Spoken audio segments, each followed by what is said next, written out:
ఒక్కొక్కడు చూడండి, అసలు భగవద్భక్తి, పాపాలు, పుణ్యాలు, దేవుడు, పక్కవాడిని పట్టించుకోవడం ఏమీ ఉండదు. వాడు చాలా ఐశ్వర్యవంతుడిగా ఉంటాడు.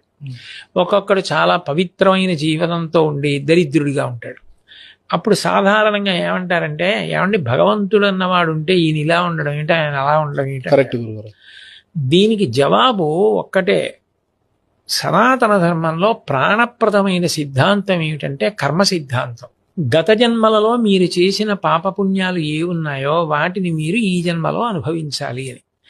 ఆయన గత జన్మలలో పుణ్యం చేశాడు, దాని ఫలితం ఇప్పుడు ఐశ్వర్యం అనుభవిస్తున్నాడు. ఇప్పుడు చేస్తున్నాడు పాపం, దీన్ని అనుభవిస్తాడు. ఆయన గత జన్మలో పాపం ఇప్పుడు పూర్తి చేసేసుకుంటున్నాడు, అయినా ఇప్పుడు పవిత్ర జీవనం పొందున్నాడు. అందుకని దీని ఫలితం ఉత్తర జన్మల్లో పొందుతాడు. అప్పుడు ఆయనకి హెచ్చరిక, ఈయనకి భుజం మీద చెయ్యి పెట్టి అభినందించి అదే పవిత్ర మార్గంలో వెళ్ళడానికి తోడ్పాటు.